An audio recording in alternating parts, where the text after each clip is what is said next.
What's going on, Steve? What's up, man? It's good. Let me get comfortable, man. Take the blaze off. I'm overly excited, humbled, and ready, man. Just ready. Right.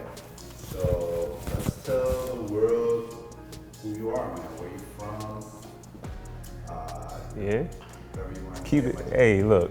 I think in order for me to say who I am, it's more important for me to say why we here, right? Like the reason why I'm here is my new mantra lately has been just do it, right? Sound like Nike, but that's just what this is about. We're just doing it, you know, and getting that momentum going, you know, creating something special. I'm not here because of me. I'm here because of God. This is the calling, you know what I mean? Once you step into your purpose and in many different ways, you start to fulfill it in many different ways. So this is me fulfilling part of that purpose and that journey. So to start with who I am is to know why I'm here, which I just told y'all why I'm here. Now who I am is Saddiq-Ali. That is my middle name. My full name is Halim Saddiq-Ali Livingston Jr. I am a junior, second to my father. It's a Muslim name. No, I am not a practicing Muslim, but we'll get to what the name means and how powerful it is later on, because this YouTube journey is something I plan to do for a lot of time to come. So with that being said, born and raised Newark, New Jersey. If you know anything about Newark, you know it's humble beginnings. It's a tough place. So I'm familiar with the grind. I'm familiar with hardship. So from the age of 12, I moved to East New York, Brooklyn. You know what I mean? So spent some time there. Spent some time in Queens. You know, we kind of like just bounced around. Me, my mom and sister bounced around a lot. Then finally, my last stop as a teenager was in the Bronx, New York, the Boogie Down. Had no idea what the Bronx was. It was an unfamiliar place. But when I got to the Bronx around, I want to say 12, 13 years old, it was probably my favorite borough out of all of them. So I embraced it, the Latin culture. It felt like home, especially because I had a thing for Spanish mommies. But we ain't gonna really talk about that. But that's kind of my upbringing. Went to high school in the Bronx, DeWitt Clinton High School, played football, went to college. You know, I could go in depth, but that's just the surface of who I am, where I'm from at least. Who I am, I feel I could best convey that message through the tenure of these YouTube vlogs.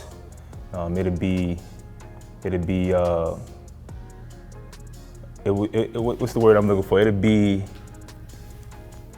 crazy for me to try to put everything that I am in this video, but I am an entrepreneur, 28.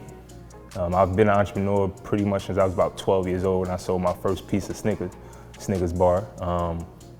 And now currently I own several businesses, trucking, a security firm, personal trainer. So I've been doing fitness now for about 10 years.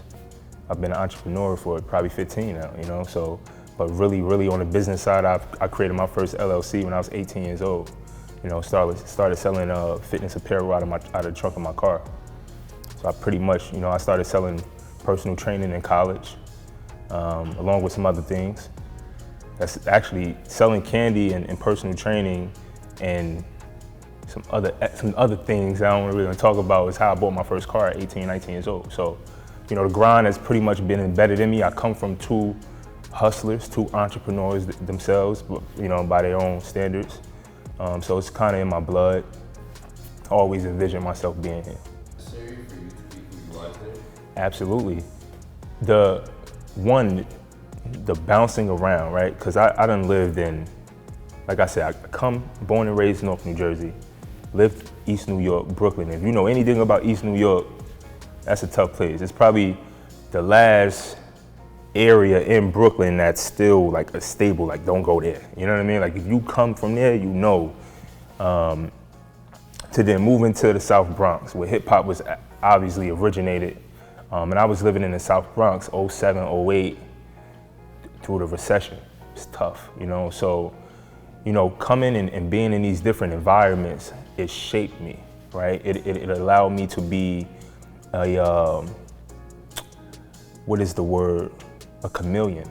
I was able to basically camouflage and become a part of different communities and shape myself to pretty much be able to maneuver in these different environments. Even though they were all similar in certain instances, they were still different. Especially leaving my hometown where my family, everybody I know is prevalent. They're known there, right? So I didn't have to, it was certain battles that I fought there that was different from the battles I endured in like Brooklyn or let's say Queens or the Bronx. When I moved to Brooklyn, Bronx, and these areas, I was by myself. I didn't have cousins and family to rely on to fight any battles for me, you know? So it was like, okay, it's me and my little sister, I gotta protect her, right? And from there, okay, it allowed me to grow thicker skin, be tough, right? Tougher and not rely on anybody to come help me, save me, anything like that. So, and in some regard also protect my mother. So, you know, these environments were necessary. I know we hear it time and time again from a lot of successful people or people who come from these environments, you know, it just allows you to be tough, man. It just, you know, see things differently, you know, because if you can maneuver in those elements, you could pretty much maneuver in anything, right? You just got to put your mind to it. So that's pretty much what I do now. I just said, it's all about preparation. You manage everything with preparation, right? So I'm big on preparing for success, because failing to prepare, we know the famous quote, is succeeding to fail, right? So my biggest thing is always finding that time, right? Fine-tuning that moments before going into battle. That's how I look at it, right? The moments before that Monday, that Tuesday, that Wednesday, recalibrating my mind, recalibrating my physical being, and all those different elements, so that when it's time to go into that next week, that next day, that next hour, whatever I'm doing, in those intricate moments, I'm able to attack, right? And be present in those moments. So it never really feels like work, right? When you talk about finding time, everything that I do in my schedule is things that are already, I've been allotted to do in my schedule, right? Fitness, training, eating, prepping meals, spending time with my family, my lady, whatever. It's all already constructed that way, right? So I don't have to find the time to do it, because every minute, every hour is already set in place for me to do it, to succeed in doing that, right? Now, am I saying, oh, shit is perfect all the time? Absolutely not, it's not. I might be off by like an hour, 2 hours, right? But I still get it done. And I put it like this, is we all got the things that's most important on the top of our list. For me, it's sleep, it's nutrition, right? And it's feeding my mind. As long as I could do those things, right? I could be the best I could be available to the people who now are in my team, right? My drivers, my security guards, whoever, my lady, my mother, whoever, when they need me, as long as I'm feeding me, the internal being of me, now I could give in these different places. So finding time is never hard for me, honestly. Yeah. It's a nice way of saying haters.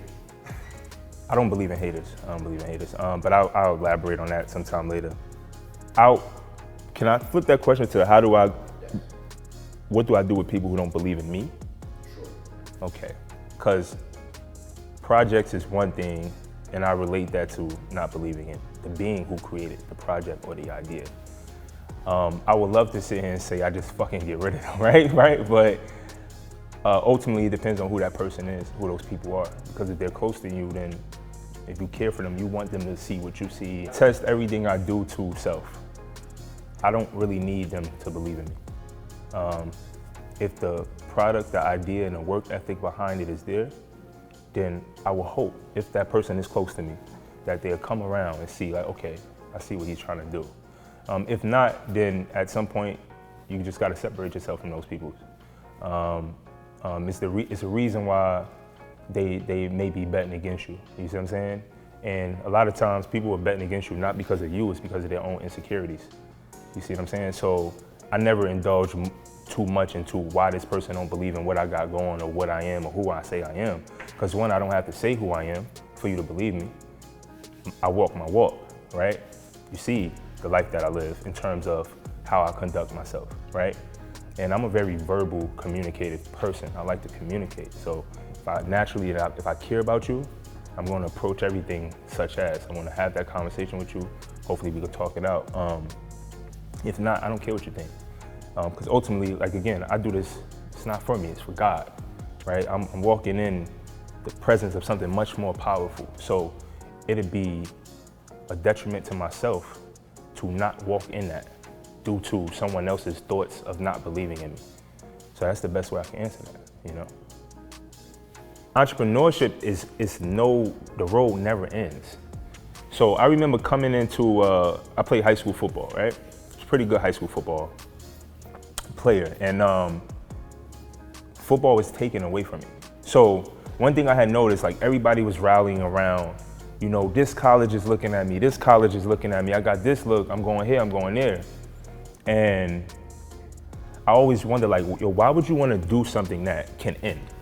Right? Even if you make it to the top level, NFL, NBA, maybe you have a 15, 20-year career. The average NFL player has a 3-year career. And as much as I love football, I'm like, I don't want something, like, I don't want you to be able to take something from me. So what can nobody take from me? It's entrepreneurship. It's a never-ending cycle. You could constantly learn and implement other ways to get to the next level. So that's why I begun selling personal training services as a person-to-person or a person to, as a trainer to people service, like you know what I mean? So that's why I got into personal training. And plus I was also known through high school, through college as the guy who worked out. You know what I mean? So social media had just got hot, I wanna say like 2011, 2010, like really hot. Like this is like the beginning stages of Instagram. And I just said, you know what, this is something I enjoy doing. Fitness was already a part of me. It kept me grounded. You know, it kept my mind, the mental juice just rolling. And it allowed me to meet more people and learn how to sell.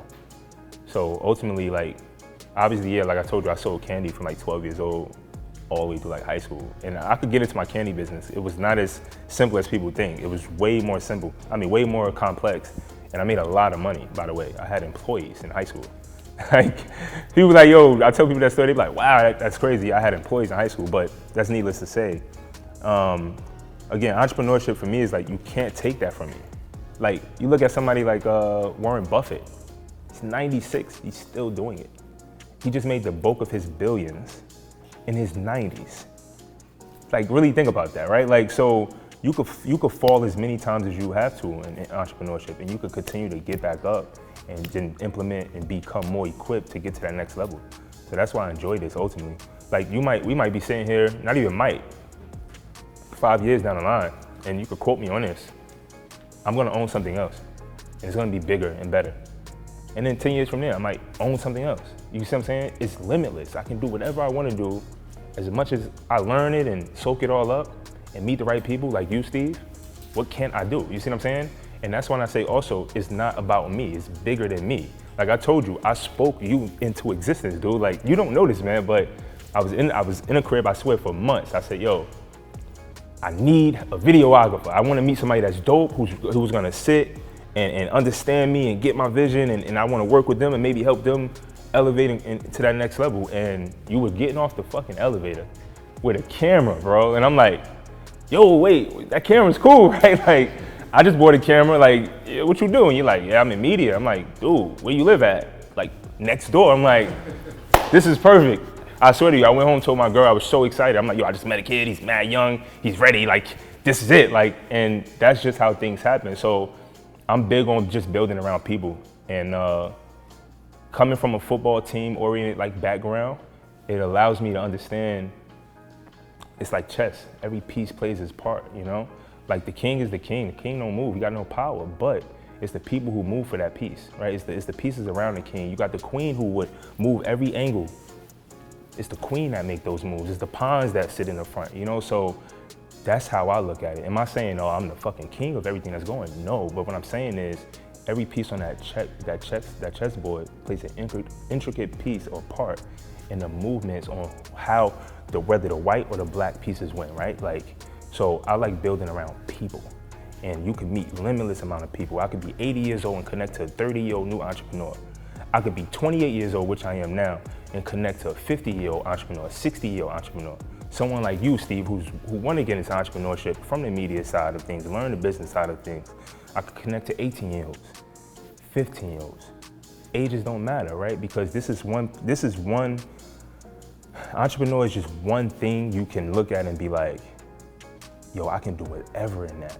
Like, and I don't ever have to stop.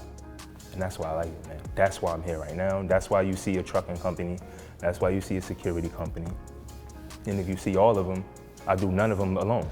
You see what I'm saying? So, and that's the beauty of it. I'm all about team, and I'm all about just gravitating towards people who are doing great things and have great visions and ideas. And I'm hoping that my ideas, collaborated with their ideas, can be something big. Because as a personal trainer who just sold by itself and created, portals and different things for my clients by myself, understanding business by myself, that was cool, but I was like, it's missing something, and I was like, you know what, whatever I do moving forward, if I could partner with people who are great individuals, who want success, right, who want to change their family lineage, later on, why not do that as well? It's never about 100% ownership, it's about being 100% in what you do. And if that means spreading the pieces of that pie, why not? Like, I remember in Miami, we kind of like subcontracted this company. It was really successful, relatively successful company down in Miami. And the owner said, he was like, I don't want 100% of nothing, but I want 10% of everything. I was like, makes sense. This is an OG talking. I remember looking at my partner and I was like, yeah, right? Like, 100, why the fuck would I? Because you could have 100% of something and still have nothing. You know what I mean? You grow faster when you're able to implement other people around you. So that's a football metaphor. I know it was elaborated, but you win games with 11 people on the field, not one quarterback. The quarterback's not protected. If Tom Brady's not protected, then Tom Brady don't have 7 Super Bowl rings. You see what I'm saying? So, that, man. Yo, look. If you see this YouTube channel, right, if you see this video, maybe 5, 10 years from now, this is the start of something great. Again, this is me doing what God told me to do. This is not me talking. I'm just stepping into another part of my purpose and my dream. So, and the goal is to honestly just reach people and be an avenue, roadmap for others to see what starting from the ground and working your way up to whatever the top looks like for you, and just being the greatest version of yourself. So if you see this YouTube video, appreciate you watching. Hope you keep tuning in, and it's gonna be great. It's gonna be a great road, great journey, and we're gonna be consistent. Let's get to it. That's a wrap. It's a wrap.